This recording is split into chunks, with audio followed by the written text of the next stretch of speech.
Fala Fogão, tá começando a segunda edição do Radar Alvinegro aqui no canal, quinta-feira, 3 de abril. O Botafogo, você sabe, segue atento ao mercado de transferências, especialmente mercado interno, claro, nesse momento é prioridade, afinal de contas, essa janela dos jogadores que disputaram os campeonatos estaduais, ela vai até dia 11 de abril. E o Botafogo tem até lá para poder fechar essa última contratação. E a prioridade, não é segredo, é o meio-campista. E segundo o jornalista Jonas Stelman, o Botafogo teria oferecido cerca de 10 milhões de euros pelo Cauli, algo que o Bahia não aceitou. E a gente vai trocar uma ideia sobre isso.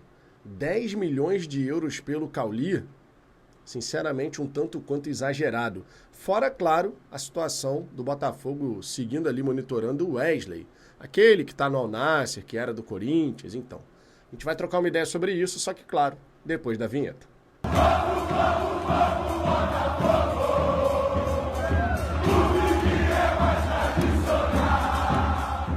Bom, para começo de conversa, já chega deixando seu like, Fogão, isso é super importante. Estamos buscando os 59 mil inscritos. Inscreva-se aqui no canal, clique no sininho para ativar as notificações, porque dessa maneira você fica por dentro de todas as novidades. Destacando que esse é o terceiro conteúdo do dia, já tivemos muita informação, muita coisa aqui bacana no canal. E quando você está inscrito com as notificações, você fica por dentro de todas as novidades. Lembrando que mais tarde teremos uma live aqui, eu e Ricardo Zambuja trocando aquela ideia com a galera do chat, e você, claro, é nosso convidado. Bom, para começo de conversa, vocês sabem que o Renato Paiva ele fez uma avaliação do elenco do Botafogo, constatando que tem carências, especialmente ali no setor de meio de campo. E aí surgiu o nome do Cauli, do Cristaldo do Grêmio, mas o Cauli realmente seria o grande desejo do treinador, isso porque ele já comandou o atleta em 2023, já tinha dado uma declaração antes de se tornar treinador do Botafogo, dizendo que onde ele fosse gostaria de contar com o Cauli, e o jogador não vem sendo titularaço no Bahia, ele está na rotação, ele está entrando no time, tem jogado lá seus jogos e tal, mas não é mais aquela condição de titular de outrora. Isso, claro, poderia abrir a possibilidade de um negócio entre Botafogo e Bahia. Só que primeiro surgiu a informação de que o Bahia até toparia fazer negócio, desde que o Glorioso... Desculpa aqui, porque tive que rir. Quando eu li a informação, não acreditei. Desde que o Glorioso colocasse na jogada Savarino ou Igor Jesus numa troca pelo Cauli. Isso porque o Botafogo tentou colocar o Matheus Martins no negócio, na jogada. O Matheus Martins iria para lá emprestado, o Cauli viria para cá, e isso, de repente, poderia ser bom para os dois lados. Mas o Bahia não topou, e aí surgiu com esses dois nomes, Savarino e Igor Jesus, o que, claro, não faz o menor sentido. Mas, igualmente falando, não faz sentido o Botafogo propor 10 milhões de euros, cerca de 62 milhões de reais no Cauli. Quem trouxe a informação, conforme eu disse, foi o Jonas Stelman. Não estou aqui duvidando da fonte do jornalista. Eu só acho extremamente esquisito que numa janela interna, onde o Textor, como é de conhecimento geral, não está muito disposto a gastar pra caramba, de repente o Botafogo chegue e coloque cifras desse porte na mesa, na negociação.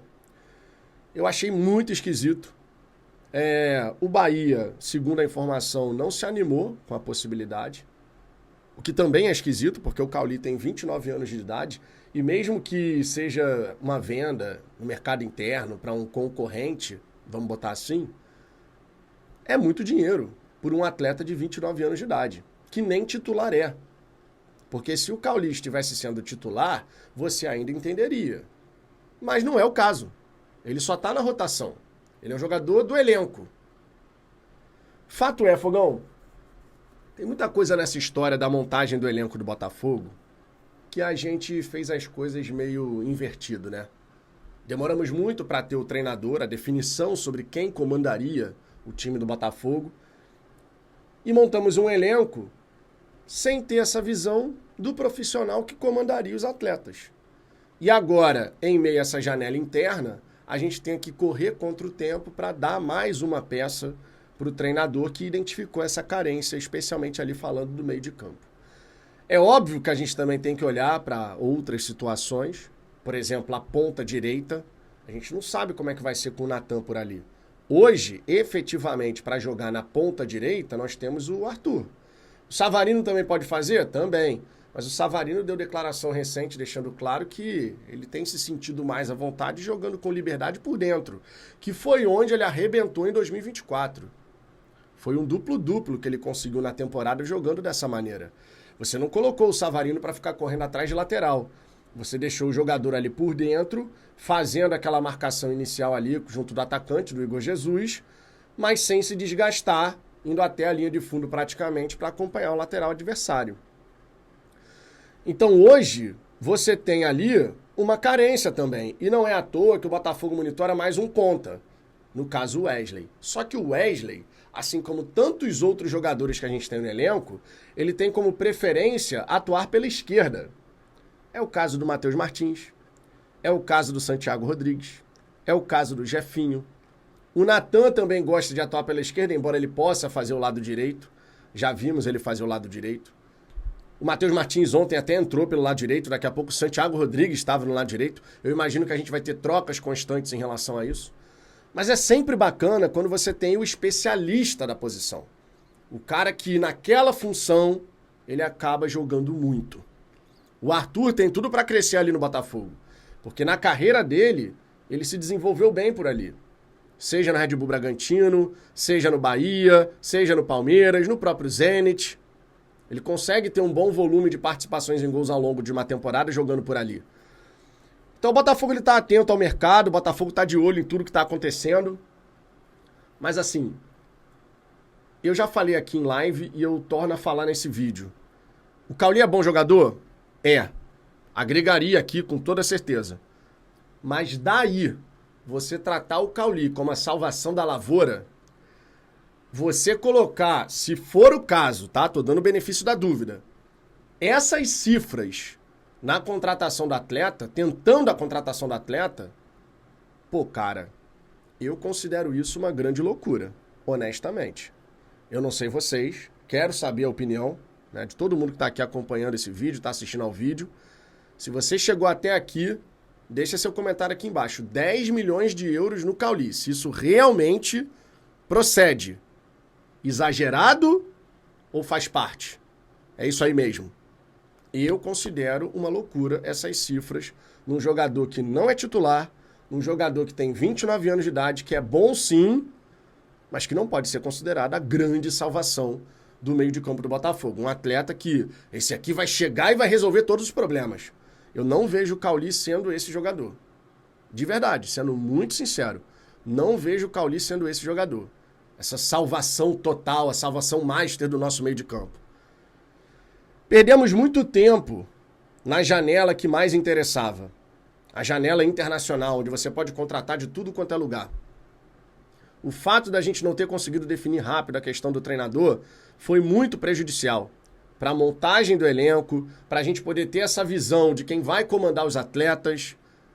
Seria muito mais fácil, junto do scout, claro, o Botafogo ter montado o seu elenco, mas com uma avaliação ali a várias mãos. Você teria a comissão técnica olhando, o scout sugerindo, e a ideia do Botafogo do jogo que se quer praticar. Você teria tudo isso ali sendo considerado. O Botafogo foi contratando, foi trazendo os seus reforços, os seus atletas, apostas, em sua maioria, porque a verdade é essa, e eu já falei aqui, a gente tem que dar tempo ao tempo para ver como que eles vão performar, à medida que a gente for jogando, quem vai se desenvolver, quem vai evoluir, quem vai merecer muitos elogios, quem vai estar mais abaixo, tem que dar tempo ao tempo em relação a isso. Mas eu tenho convicção que se na hora da gente montar o elenco, as contratações ali da primeira janela, já tivéssemos o treinador e esse trabalho fosse feito a várias mãos, com muito debate, com muita análise, informações qualitativas, quantitativas, hoje, no dia 3 de abril, dificilmente a gente teria ainda lacuna a ser preenchida e precisando correr contra o relógio para poder fechar esse grupo, pelo menos até a janela especial ali que começa no dia 2 de junho. É o que temos, né? É o que temos. O Botafogo fez suas escolhas e isso gera consequências. Fogão, o que você pensa a respeito disso? Quero saber a sua visão. Então deixa seu comentário e lembre-se que logo mais eu vou estar aqui para a gente poder trocar aquela ideia, resenhar, eu, você, Ricardo Zambuja, falando sobre o Botafogo e outras cositas mais. Fechou? Por hora é só, tô indo nessa. Beijo no coração. Fui!